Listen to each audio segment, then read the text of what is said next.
tardes, soy Joaquín Mateo, soy oncólogo del Hospital de Vall d'Hebron y en esta charla vamos a hablar sobre las estrategias de tratamiento en cáncer de próstata metastásico, un poco ya, ¿no?, transicionando respecto a lo que hemos hablado ahora de estadios más iniciales de la enfermedad. Como la charla van a ser 20 minutos y también queremos entrar en las estrategias de medicina de precisión y cómo están cambiando nuestra manera de entender el tratamiento, no voy a ir detalle por detalle en cada tratamiento y los ensayos que han llevado a desarrollarlo, sino que lo que quiero es utilizar este tiempo para dar una visión general sobre las estrategias de tratamiento y sobre todo sobre cuáles son los gaps de conocimiento que tenemos que llenar en los próximos años para mejorar el manejo de nuestros pacientes. Estos son mis conflictos de interés, sobre todo el más importante es que soy uno de los coinvestigadores principales de HOPE, y HOPE está financiado por alguno de los sponsors de este evento y también sponsorizado por el grupo Solte. Cuando hablamos de cáncer de próstata metastásico, a veces hay cierta confusión sobre qué grupo de pacientes estamos cubriendo aquí. En cáncer de próstata, la gran mayoría de pacientes tienen formas localizadas o localmente avanzadas de la enfermedad y en su gran mayoría de buen pronóstico y que se van a poder curar o al menos tener remisiones muy duraderas. Es difícil dar números y cambian de país a país, pero podríamos decir que aproximadamente de cada 10 pacientes con cáncer de próstata, solo uno tiene enfermedad metastásica en el momento del diagnóstico, en una proporción de 10 a 90 y que probablemente en España todavía sea menos porque utilizamos bastante el diagnóstico precoz de la enfermedad, las estrategias de diagnóstico precoz. No obstante, cuando hablamos de cáncer de próstata metastásico, estamos hablando de dos grupos de pacientes. Aquellos que ya tenían metástasis al debut de la enfermedad y aquellos que, teniendo una enfermedad localizada, desarrollan una recidiva de la enfermedad con enfermedad a distancia tiempo después. Y cuando nos enfocamos en la población metastásica, estimamos que más o menos la mitad van a ser pacientes ya con enfermedad metastásica al debut y la mitad van a ser pacientes que van a desarrollar enfermedad metastásica años después de una enfermedad localizada. Por tanto, estas dos poblaciones son diferentes y es importante que lo recordemos cuando, por ejemplo, discutimos la epidemiología de esta enfermedad, ¿no? El cáncer de próstata metastásico es una enfermedad letal, por definición hoy en día incurable, donde la enfermedad tiende a irse a los huesos y a los ganglios linfáticos. La verdad es que las enfermedades, las metástasis viscerales son menos frecuentes, esto de que estamos viendo más a medida que alargamos el pronóstico de nuestros pacientes. Con las últimas mejoras del tratamiento, la supervivencia media de estos pacientes con enfermedad metastásica llega ya por encima de los 5 años, pero estos son poblaciones de ensayo clínico, ¿no? Son poblaciones muy seleccionadas. Es verdad que en la vida real, en la práctica clínica de cada día, todavía tenemos muchos pacientes que van muy mal y responden mal al tratamiento y con supervivencias por debajo de los 3 años. Y los síntomas que desarrollan los pacientes con cáncer de próstata metastásico, sobre todo, son en torno a dolor cuando tienen enfermedad ósea, cansancio, anemia por infiltración de la médula ósea o síndromes urinarios y de obstrucción de la vía urinaria por la presencia de enfermedad retroperitoneal o la propia enfermedad local en la próstata. Estrategias de tratamiento que teníamos hace unos años. ¿De dónde venimos? Pues definíamos muy bien dos escenarios. El escenario de enfermedad naif de castración, ¿no? La enfermedad al diagnóstico o aquella que todavía no ha recibido un tratamiento hormonal, a la cual le dábamos tratamiento con deprivación de andrógenos, sobre todo castración química, a veces también castración quirúrgica, y al cabo de un tiempo, 1, 2, a veces más años, la enfermedad se volvía resistente a la castración y definíamos esta entidad que era el cáncer de próstata resistente a la castración, en la cual utilizábamos fármacos contra la vía de andrógenos como abiraterona o enzalutamida, quimioterapia con taxanos, primero se desarrolló el docetaxel y años después el cabazitaxel, o ya más adelante, en 2015, el radium-223, que es un radiofármaco que va a las metástasis, o sea, a los huesos en general. Este esquema ha cambiado hoy en día por 3 motivos principales. Primero, porque hemos movido muchos de los fármacos que antes utilizábamos en la enfermedad resistente a la castración a la fase de enfermedad hormone naive o sensible a hormonas.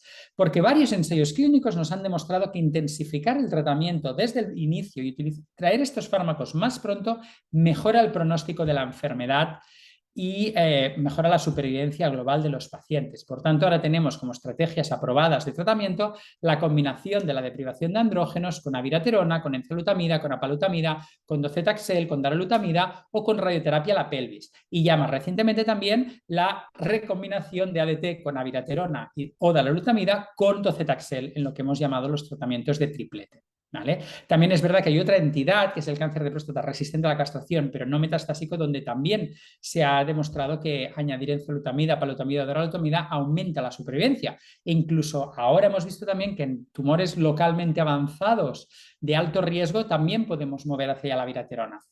El resultado de todo esto es que lo que antes llamábamos cáncer de próstata resistente a la castración de primera línea, donde empezamos a utilizar la abiraterona, la enzalutamida o el docetaxel, ahora en realidad es una enfermedad mucho más compleja que ya se habrá vuelto resistente a varios fármacos antes de que pasemos a llamarla resistente a la castración. Y esto es un gran cambio. El segundo gran cambio es que hemos desarrollado en los últimos años tratamientos dirigidos contra vías no relacionadas con el receptor de andrógeno, no necesariamente directamente contra el receptor de andrógeno, y que solo son efectivas en los subgrupos de pacientes que tienen ciertos biomarcadores. Y estas son las primeras estrategias de medicina de precisión aprobadas en cáncer de próstata. Uno podría argumentar que en realidad el tratamiento con radium ya es una estrategia guiada por biomarcador, porque solo funcionan aquellos pacientes que tengan metástasis óseas y no tengan metástasis en el resto de órganos, ¿no? Pero bueno, si hablamos ya de biomarcadores más complejos, a nivel de genómica, hemos demostrado que los pacientes con mutaciones en genes de la recombinación homóloga responden a los inhibidores de PARP, como por ejemplo olaparib, que está aprobado en Europa y también en Estados Unidos, rucaparib, que de momento está aprobado en Estados Unidos pero no en Europa, o también las estrategias de tratamiento con radiofármacos, con lutecio PSMA, como ha comentado el doctor Carlas en la charla anterior, que son estrategias también guiadas por biomarcador, en este caso la expresión de PSMA que medimos a través de técnicas de imagen molecular. ¿Cuáles son los challenges que se nos presentan? ¿Cuál es este otro tercer cambio? ¿No? Que con toda esta disponibilidad de nuevos tratamientos perdemos un poco el concepto de primera línea, segunda línea, tercera línea. Y lo que tenemos son muchas opciones de tratamiento que tenemos que aprender a estratificar, porque obviamente cuando estamos hablando del diagnóstico upfront, solo hay una oportunidad de hacer un primer tratamiento. Entonces, entre todas estas que tenemos, ¿cuál elegimos? Esta estratificación es una nueva técnica que requiere de generación de evidencia, donde yo creo que va a ser muy importante nuestro entendimiento de la biología de los tumores para decidir la mejor estrategia de tratamiento en cada paciente. Otro reto que se nos presenta es si utilizamos estos fármacos muy pronto, a veces incluso en combinación de tripletes, hasta qué punto estos fármacos siguen teniendo un rol en la enfermedad más tardía y resistente a la castración. ¿Podemos hacer retratamiento en algún momento? Otro reto que se nos presenta en los próximos años es, muy bien, entonces, entre las que nos quedan para después, para la resistencia a la castración, las que son guiadas por biomarcador y las que no, ¿cómo las utilizamos? ¿Qué utilizamos primero? Porque como muchos de estos ensayos se han desarrollado en paralelo, no hemos sido capaces de establecer una secuencia clara para todos los pacientes, porque probablemente no la haya una secuencia para todos los pacientes. ¿Cómo definimos la secuencia óptima para cada paciente en concreto? Y por último, otro reto que tenemos muy importante es que con el advenimiento de estas terapias guiadas por biomarcadores, ya sea a nivel de genómica, con los inhibidores de PARP o de imagen molecular, estos tratamientos que se han desarrollado, ¿no?, en ensayos clínicos, en centros académicos que tenían acceso a estos biomarcadores, cómo los llevamos a la población general, donde el acceso a estos test para identificar los pacientes candidatos es mucho más difícil. No solo el acceso al test, sino el acceso un poco a la interpretación del test y a todo lo que es el flujo de trabajo de la medicina de precisión. Pero al final el reto más grande que tenemos es que, pese a todos estos avances, seguimos enfrentándonos a una enfermedad letal y el paciente desgraciadamente irá progresando a todas estas líneas de tratamiento, con lo cual, pese a que hayamos de felicitarnos por los avances que hemos hecho, seguimos necesitando desarrollar nuevas estrategias de tratamiento para el cáncer de próstata, porque sigue siendo una enfermedad que, por desgracia, se lleva la vida de muchos pacientes cada año. Cuando hablamos del reto de la estratificación, ¿no?, de todas estas opciones de tratamiento que tenemos en el escenario de enfermedad metastática hormone naive. normalmente estratificamos a los pacientes basándonos en dos variables. Una, como decía al principio, si las metástasis ya estaban presentes en el momento del diagnóstico, lo que llamamos la enfermedad metastática de novo, o si ha sido una recidiva después de una enfermedad localizada. ¿Por qué? Porque se ha demostrado que aquellos pacientes que ya tienen enfermedad de novo tienen un curso de la enfermedad más agresivo, tienen peor pronóstico una vez instaurada la metástasis. Por otro lado, los ensayos de registro de docetaxel o de abiraterona en el escenario de Hormone Naive utilizaron otras clasificaciones pronósticas para estratificar a los pacientes. Básicamente hay la clasificación según el volumen de enfermedad que se utilizó en los ensayos de docetaxel, el ensayo Charted, y la clasificación que se llama de riesgo de la enfermedad que se utilizó en el ensayo Latitude de abiraterona. Son parecidas, no idénticas, las dos incluyen el concepto de cuánta enfermedad hay, en cuántos órganos está y cuántas metástasis óseas hay. También la clasificación de riesgo incorpora el Gleason, y para más detalles podéis ir a las publicaciones iniciales, pero lo que sabemos es que aquellos pacientes que tienen la categoría más alta en ambas clasificaciones también tienen un pronóstico peor. Por lo cual creamos esta tabla de 2x2 donde sabemos que más abajo y más a la derecha, ¿no?, pacientes con alto volumen o alto riesgo y que tenían enfermedad de novo tienen un peor pronóstico. Por tanto, es normal pensar que las estrategias terapéuticas implementadas en hormone naive metastatic prostate cancer van a tener un mayor impacto en aquellos pacientes con peor pronóstico. Primero que se desarrolló docetaxel, ¿no? Ya tenemos datos desde 2015 a 2016. Sabemos que docetaxel combinado con ADT respecto a solo ADT mejora el pronóstico de los pacientes, pero que la magnitud de mejoría es mayor cuanto peor pronóstico tenga el paciente. Aquellos pacientes con alto volumen de enfermedad y con enfermedad metastática de novo tienen más beneficio de añadir el docetaxel que aquellos con poco volumen y con una enfermedad de mejor pronóstico. Cuando vamos a la combinación de deprivación androgénica con inhibidores de la vía de andrógenos, y no voy a entrar en detalles, pero los ensayos de abiraterona, enzalutamida, palutamida y darolutamida dan resultados más o menos similares, sabemos que en general cualquier paciente se beneficia de añadir un fármaco contra la vía de andrógenos a la deprivación androgénica y debería ser considerado el nuevo estándar para todos los pacientes. Sí que es cierto que cuando miras las gráficas por subgrupo, otra vez los pacientes con enfermedad de muy buen pronóstico posiblemente sean los que tengan menos magnitud de beneficio, pero aún así tienen un beneficio significativo y por tanto también está indicado añadirles el tratamiento a no ser que tengan alguna contraindicación o otro factor que limite su esperanza de vida. En los últimos años hemos visto entonces lo que llamamos las terapias de triplete, combinar la deprivación androgénica con el inhibidor del receptor de andrógeno y con docetaxel. Tenemos ensayos con abiraterona y con darolutamida. En este caso, la gran pregunta es a qué pacientes les hemos de ofrecer un triplete que tiene sus toxicidades, ¿no?, respecto a un doblete con vías del receptor de andrógeno. Esta pregunta es difícil porque los ensayos no se han hecho así. Los ensayos han comparado ADT, ARSI y docetaxel versus ADT y docetaxel, no versus ADT y ARSI. Esto simplemente por la secuencia temporal de cómo se han ido desarrollando estos tratamientos. Y esta es una de las grandes preguntas que nos quedan por responder en los próximos años. Si miramos los ensayos de combinación de triplete versus ADT con docetaxel, de nuevo parece que aquellos pacientes con peor pronóstico de la enfermedad son aquellos que van a obtener más beneficio. Por último, las combinaciones con radioterapia, estas sí que son las que de entrada quedaban más claros, que solo se beneficiaban a aquellos pacientes con bajo volumen de enfermedad, es decir, no enfermedad visceral y menos de 4 metástasis óseas. Todo y eso, estos ensayos se hicieron antes de la incorporación de abiraterona o apalutamida o darolutamida en el escenario de hormone naive metastatic, ¿no? Y lo que no sabemos es si al añadir este fármaco de alguna manera ya no necesitamos la radioterapia o sí. Se ha publicado recientemente uno de los ensayos del consorcio PIS y también el doctor Carles está muy implicado y lo puede discutir luego un poco más y nuestros compañeros en la mesa, pero ahí ya no queda tan claro cuál es el subgrupo de pacientes que se beneficia de añadir la radioterapia en contexto de bajo volumen si también hemos añadido un inhibidor de la vía de andrógenos.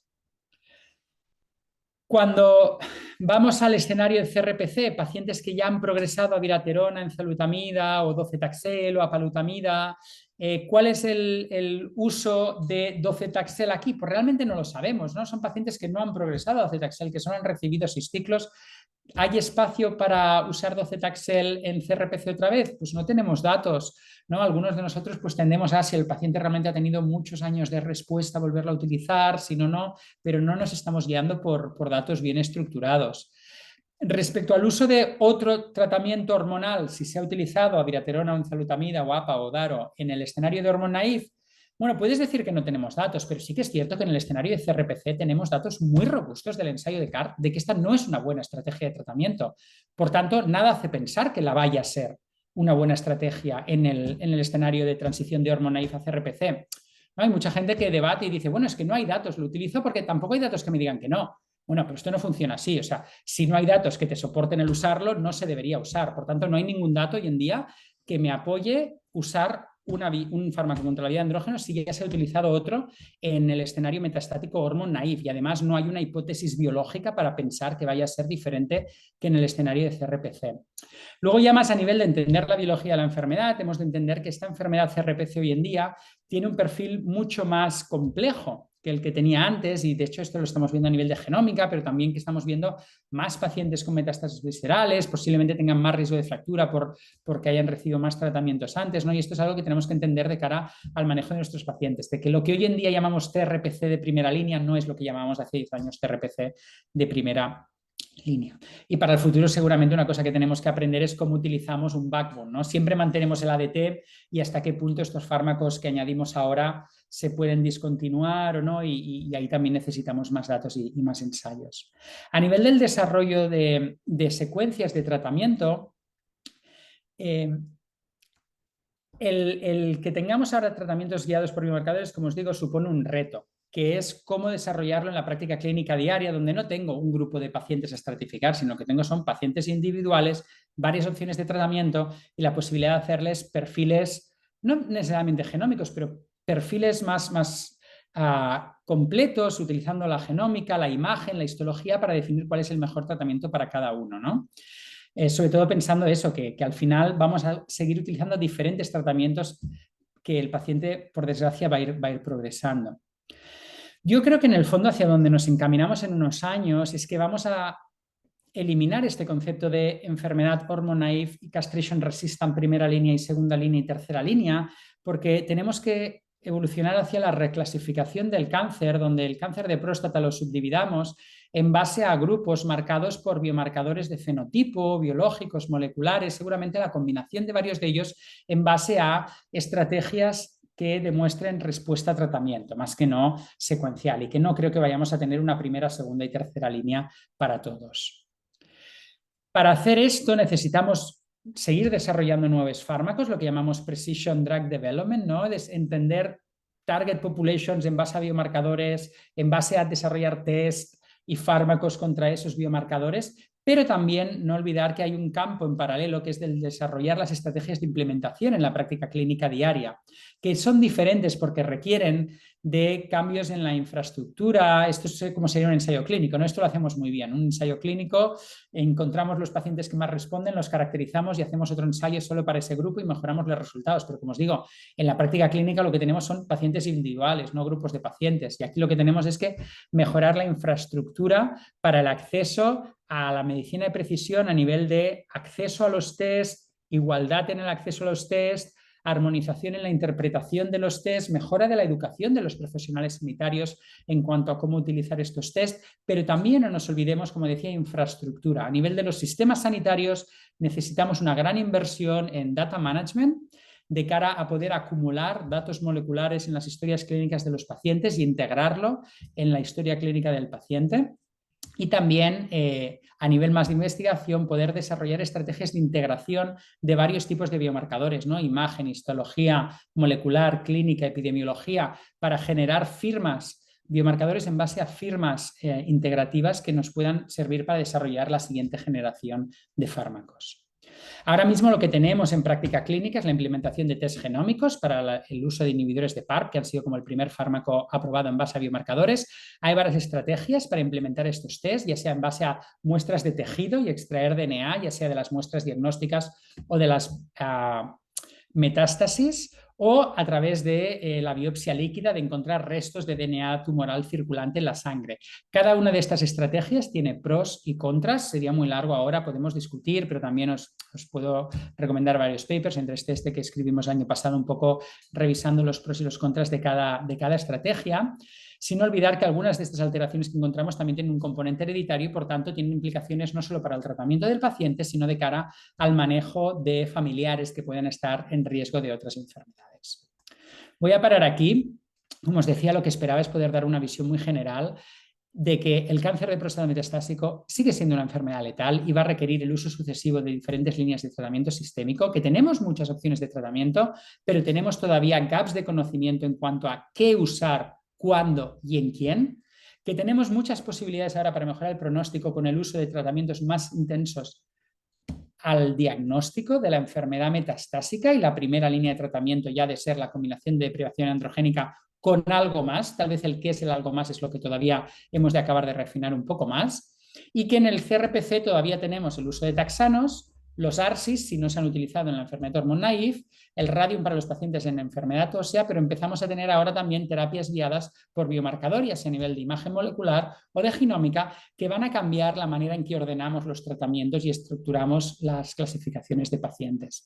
Pero que para que esto pase en la práctica clínica y podamos tener más fármacos guiados por biomarcadores, necesitamos cambiar algunas cosas en nuestro día a día de la práctica clínica, tanto a nivel de educación de los profesionales como de la infraestructura de nuestros sistemas sanitarios, para realmente poder dar ese paso y utilizar esta información para mejorar el pronóstico de nuestros pacientes, que en el fondo es lo que importa. Muchas gracias por vuestra atención y vamos a tener un tiempo para preguntas.